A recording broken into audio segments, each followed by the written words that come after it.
La reducción del riesgo de desastres es un enfoque sistemático para identificar, evaluar y minimizar los riesgos asociados a los desastres naturales o antropogénicos. En un archipiélago vulnerable donde los huracanes, sequías y otros fenómenos naturales son cada vez más intensos, la verdadera protección comienza con el conocimiento.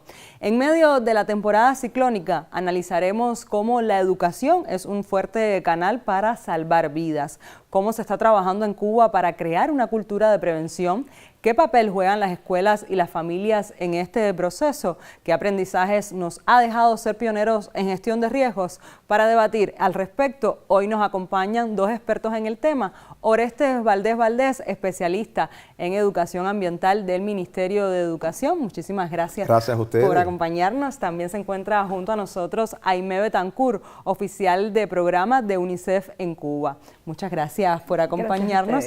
Ellos nos compartirán estrategias y experiencias para construir comunidades más resilientes. Usted acompáñenos en estos 27 minutos de programa en Buen Cubano.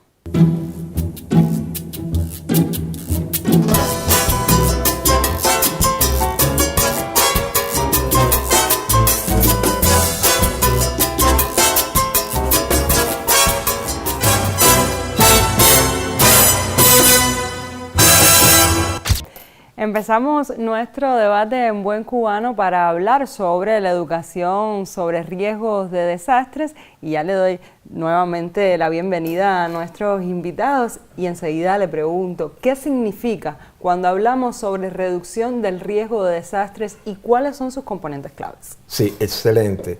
Todos conocemos que las fases de un posible huracán, informativa, alerta, alarma y recuperación. Pero cuando hablamos de reducción de riesgo de desastre, estamos hablando de un proceso integrador y más complejo. La reducción de riesgo de desastre está determinado porque los riesgos, peligros y vulnerabilidades, y que los peligros son de origen natural, sanitario y tecnológico. Ejemplo de algún peligro de origen natural, un huracán, un tornado, un sismo. Un peligro que puede originar un desastre tecnológico, lo que pasó en el 2012 en la central electronuclear allá en Japón. Y bueno, el ejemplo más representativo de un peligro de origen sanitario, el COVID-19. Ahora, en este sentido, usted no puede eliminar los peligros de origen natural, tecnológico y sanitario, pero usted sí puede reducir las vulnerabilidades, que pueden ser sociales, pueden ser estructurales. Si vamos al año 2010, el sismo que ocurrió en Haití, eso fue un 10 de enero del 2010, ¿qué pasó en Haití? Hubo un gran desastre, claro. En la escala Richter, el sismo alcanzó casi una magnitud de 9, pero sin estar comparando a países, los sismos que ocurrieron allá en Santiago de Chile y en toda la costa no tuvieron el mismo impacto, porque allá se ha logrado trabajar en tecnología, en casas antisísmicas. Por lo tanto, no podemos quitar los peligros, eliminarlos, pero sí reducir las vulnerabilidades. Y aquí hay un componente muy importante, que es el componente de la educación.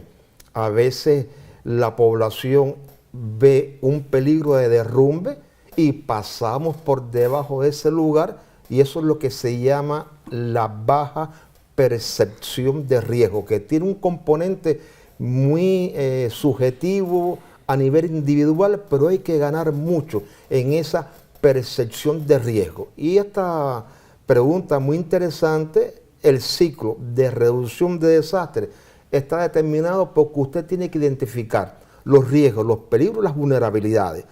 Usted tiene que identificar cuáles son los puntos de alerta temprana, corregir mediante un proceso educativo las posibilidades que tiene la población de involucrarse en estos temas. Por lo tanto, reducción de riesgo de desastre es un proceso complejo, holístico, que se va de la fase que todos los cubanos en general dominamos sobre el posible ciclón, como yo decía, informativa, alerta, alarma y recuperación. Y entre los objetivos del marco de Sendai para la reducción del riesgo de desastres 2015-2030 de Naciones Unidas se encuentran entender el riesgo en todas sus dimensiones, fortalecer la gobernanza del riesgo, invertir en resiliencia y mejorar la preparación para una recuperación efectiva, entre otros temas que no pueden ser abordados de otra manera y que no sea a través de la educación precisamente. ¿Cómo se integra entonces la reducción de riesgos de desastres en el sistema educativo cubano para lograr todos esos objetivos que yo le mencionaba?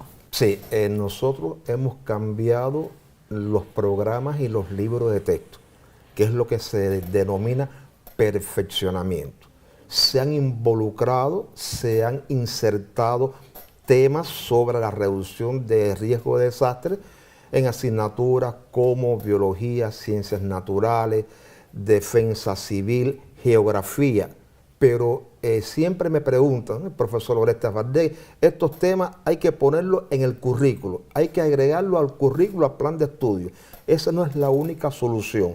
Usted puede desarrollar proyectos alternativos, quizás después la colega Inés de UNICEF pudiera en otro momento referirse, pero lo que no se aborda en la clase, en el libro de texto, en los programas escolares, existen proyectos alternativos. Ya hicimos hace algunos años el proyecto Resiliencia y ahora estamos trabajando en algunas provincias el concepto de multirriesgo de desastre, alerta temprana y muy relacionado con el cambio climático. Y ahora me viene a la mente una escuela que para mí es una maravilla. Estoy hablando de la escuela Camilo Cienfuegos, que está entre Ubero y Ocujar del Turquino. Es una escuela pequeña con multígrado y allá hay un maestro, ya recordé el nombre, Lorenzo, el típico maestro rural de costa, que él trabaja en esa escuela. Sin embargo, como director zonal, él atiende 4 o 5 escuelas y es el protagonista específico de ese proyecto, donde se integra, que lo hemos visto, la enfermera, médico de la familia, el delegado del Poder Popular, los especialistas y los agentes que son de la comunidad. Profe, yo le propongo hacer una pausa a ambos en la conversación. Cuando volvamos, hablamos con usted, Aimé, sobre precisamente estos proyectos que se gestan entre ambas instituciones. Usted manténgase en nuestra sintonía, enseguida regresamos.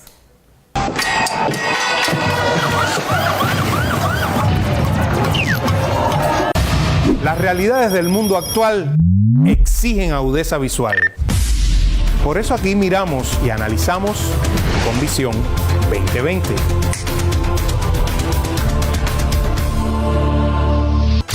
Volvemos a nuestro debate en Buen Cubano hablando sobre educación y riesgo de desastres. Y estábamos hablando precisamente de esos proyectos y hablábamos entonces de UNICEF, cómo promueve el enfoque de escuelas seguras. ¿En qué consiste y cómo se implementa precisamente en nuestro país? Sí, mira, el marco de escuelas seguras es una herramienta global que apoya a los decisores políticos, a los planificadores de la educación, a promover los derechos de la infancia. Ese es su punto de partida. Este marco tiene 3 objetivos fundamentales. Uno, garantizar la seguridad contra diferentes elementos y riesgos que pueden estar circundando la escuela, es decir, alrededor de la escuela, entiéndase violencia o entiéndase cualquier tipo de fenómeno natural que se pueda dar. Además, tiene un objetivo de garantizar la gestión educativa y la continuidad de la educativa ante cualquier evento. Y por último, garantizar las habilidades de los estudiantes en trabajar sobre la reducción de riesgo ante desastre. Este marco global está muy alineado a diferentes convenios internacionales. En primer lugar, la Convención sobre los Derechos del Niño, puesto que su objetivo fundamental es promover estos derechos. Está alineado a la educación para el desarrollo sostenible, está alineado al marco de Sendai, es decir, a los diferentes convenios internacionales que responden a esta seguridad, a esta continuidad escolar. y se conforma por 3 pilares. Sus planes de acciones están estructurados en 3 pilares. Uno, garantizar una infraestructura escolar segura, que pueda proteger a la escuela de todos estos elementos. Otra, una gestión educativa ante situaciones que puedan planificar, como los planes de reducción de riesgo, algo así. Y 3, bueno, pues la preparación, es decir, el programa educativo dedicado a fortalecer la resiliencia para enfrentar las situaciones de desastre. Ahora, en Cuba no estamos asociados exactamente a este marco global de escuelas seguras, pero sí estamos diseñando un modelo contextualizado a las escuelas rurales. El doctor Oreste hablaba de lo importante que estas escuelas estén preparadas también para enfrentar diferentes situaciones.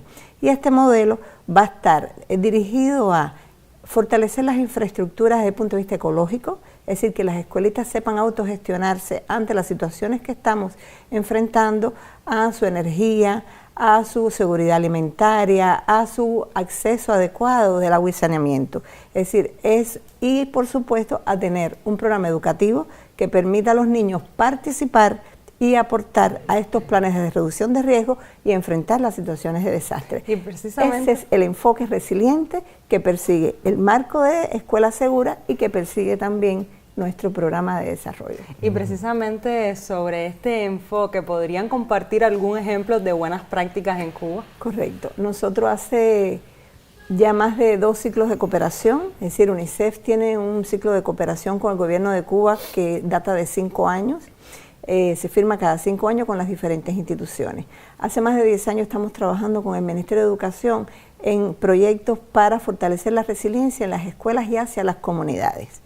Estos proyectos, cuando se diseñan, se identifican aquellas comunidades conciliando con el Estado Mayor Nacional de la Defensa Civil, con los estudios de peligro, vulnerabilidad y riesgo, es decir, hay un conjunto de actores que intervienen en la selección de estas comunidades para allí enriquecer lo que ya decía el doctor Oreste, está conformado en los programas de estudio, enriquecer lo que rodea a esta escuela, es decir, es un programa que además de respetar ese currículo escolar, aporta todo lo que la comunidad vive en su contexto. Entonces es un proyecto que ya hemos desarrollado en varias provincias del país, en municipios identificados y en escuelas identificadas, donde hemos tenido excelentes resultados. De hecho, en el ciclo anterior, pues tuvimos la oportunidad de que niños de la provincia de Santo Espíritu, de Fomento y de Trinidad participaran en la plataforma regional de reducción de desastres que se celebró en Guayaquil en el 2014, si mal no me equivoco. Sí. Y además hemos tenido la oportunidad de participar en estas plataformas, es decir, exponiendo las buenas prácticas. Realmente es un proyecto que tiene su liderazgo a nivel regional y que ha servido para poder exportar un poco esas buenas prácticas en otros países. Esta experiencia, por supuesto, como dijo el doctor Oreste, estamos trabajando en el multirriesgo.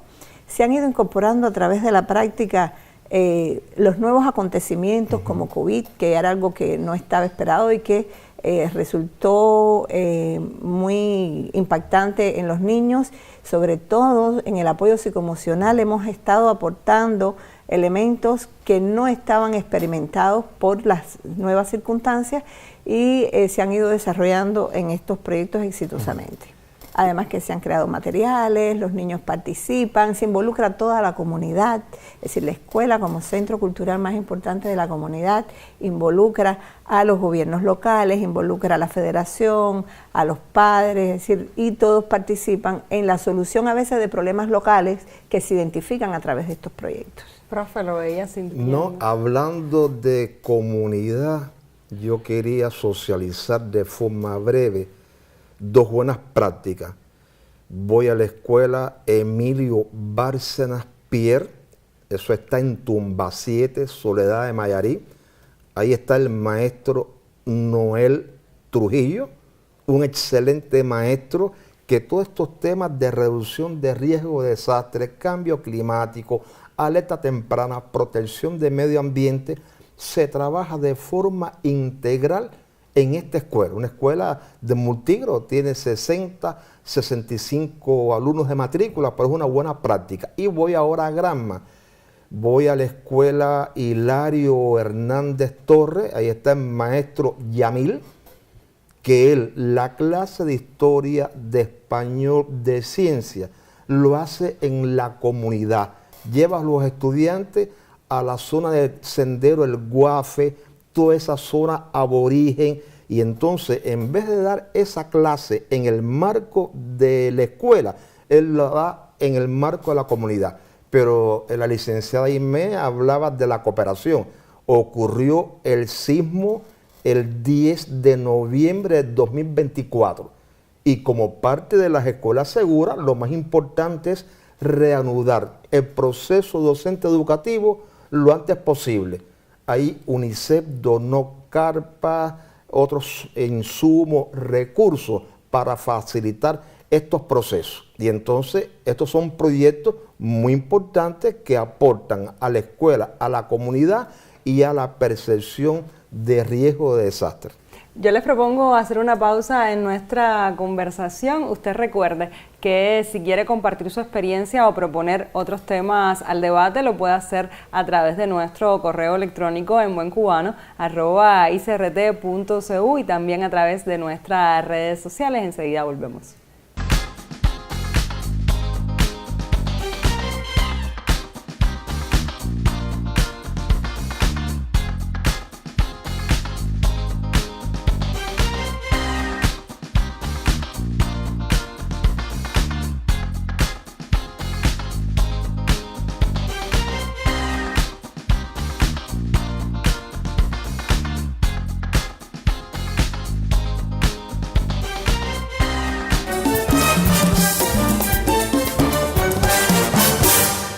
Retomamos el debate en Buen Cubano y estábamos hablando de la integración de la escuela con la comunidad y precisamente sobre este tema, qué herramientas innovadoras usan para llegar a las comunidades más remotas y cómo enseñan a analizar las vulnerabilidades específicas de esos territorios. Bueno, mira, este proyecto es de la escuela y la comunidad, es decir, es un proceso espontáneo que surge como la escuela como centro cultural más importante de la comunidad. Existen las escuelas de educación familiar, donde se aprovechan estos espacios para tocar las temáticas que interesan desarrollar con las familias. Se identifican a través de los mapas multirriesgo, que son parte de las herramientas que los niños realizan con su participación, y es en la comunidad. Es decir, no solo la escuela está enmarcada en la identificación de los peligros y las vulnerabilidades, sino también todo lo que les rodea. Entonces los mecanismos de coordinación desde la escuela, el gobierno local, los factores que influyen en toda la comunidad, pues es un mecanismo que sale automáticamente en el desarrollo del proyecto. ¿Y han evaluado maneras de integrar saberes tradicionales y ancestrales o, por ejemplo, de agricultores, pescadores en los programas educativos? ¿Cómo integran la sabiduría popular entonces en estos talleres sobre reducción de riesgo de desastre? Esto es algo muy importante. A veces el maestro piensa que todo es currículo, clase, asignatura. Y voy a Casilda. Casilda es un poblado pesquero, Trinidad, y ahí está un amigo mío, Conrado, pescador del barrio, de la comunidad. Y entonces él apoya el proyecto en la escuela primaria y en la escuela secundaria básica de Casilda. Y con esa sabiduría popular, esa práctica, este año va a haber buena pesca. El sargazo va a llegar en grandes cantidades. Hay que tener cuidado con la marea alta y entonces hay efectos sobre el cambio climático. Por lo tanto, esto es un valor agregado importante de utilizar. Ese saber popular, quizás no son los grandes científicos, los grandes doctores, másteres, pero sí tienen un acervo cultural de la localidad.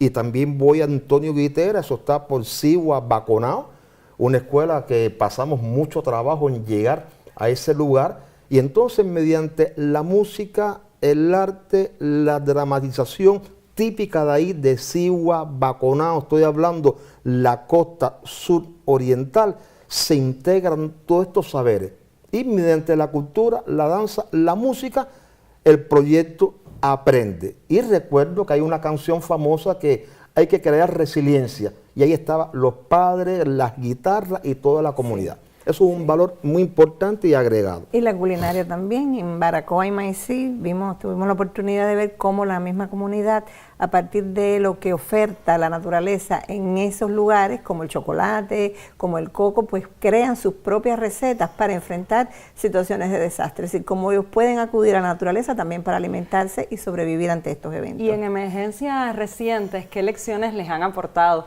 el trabajo con las familias? A ver, UNICEF tiene un programa, un vínculo entre el desarrollo y la respuesta a emergencias. Es decir, cuando ocurren emergencias, nosotros ya tenemos mapeados, vamos a decir, aquellos elementos críticos para dar continuidad a la gestión educativa. Y ahí es donde se involucran a las familias con, primero proveemos los espacios y la rehabilitación de las escuelas para que los niños vuelvan a la escuela y que las familias tengan la oportunidad también de recuperarse en los espacios que hayan sido afectados. Entonces, la familia en la educación está plenamente vinculada. Es decir, Cuba tiene la suerte de que las familias cubanas sí se involucran en la educación de los hijos y por lo tanto en cualquier circunstancia la familia está ahí. Lo vimos en COVID y lo hemos visto en cada uno de los eventos que han sucedido, cómo el aporte de las familias ayudan a la rehabilitación de las escuelas, pero también a la educación de los hijos. Y se puede decir, por ejemplo, que los cubanos tenemos una cultura ciclónica creada año tras año de experiencias. Existen ejemplos de aplicación de protocolos, por ejemplo, con sistemas de alerta temprana y evacuación. Sin embargo, quizás no tenemos esa cultura con otros eventos meteorológicos. ¿Cómo la educación puede crear conciencia sobre los efectos que juega el cambio climático en nuestras vidas? Hay que trabajar mucho el tema de tsunami, que a veces pensamos que Cuba no va a sufrir un tsunami. Hay que trabajar el tema del sismo impredecible, pero también hay que trabajar el tema de la lluvia intensa, los deslizamientos de rocas, de tierra, y es verdad que hemos ganado en cultura ciclónica. En estas comunidades todo el mundo tiene la mochila con el carnet de identidad, con los medicamentos fundamentales, el que es asmático, el que es de la insulina, pero en lo que comentaba, hay que fortalecer mucho de otros multirriesgos. En ciclones hemos avanzado, pero en cuanto al sismo, un tsunami, una lluvia intensa, una penetración del mar, y en La Habana, donde vivimos todos los cubanos, o la capital de todos los cubanos, no siempre se desarrollan prácticas adecuadas. Y entonces hay una lluvia intensa, hay penetración del mar, y por falta de conciencia, educación ciudadana, los estudiantes a veces se están bañando en estos lugares. Por lo tanto, es un tema que está abierto, un tema que demanda retos y desafíos, y la cultura ciudadana para la prevención de los desastres es un valor muy importante desde el punto de vista de la educación. Podríamos estar hablando aquí horas sobre este tema, pero ya se nos acaba el tiempo para más debate. Sin embargo, creo que tendremos que hacer próximos programas también sobre este tema. Le agradezco a ambos por acompañarnos en este diálogo tan importante para la sociedad cubana. Recuerde que la reducción de riesgos de desastres es fundamental en un mundo donde el cambio climático es un hecho y los fenómenos extremos son más frecuentes e intensos. Su enfoque proactivo salva vidas, protege economías y asegura el desarrollo sostenible. Las personas informadas se convierten en comunidades organizadas y resilientes. Nosotros nos vemos la próxima semana para seguir debatiendo la vida cotidiana de este país en Buen Cubano.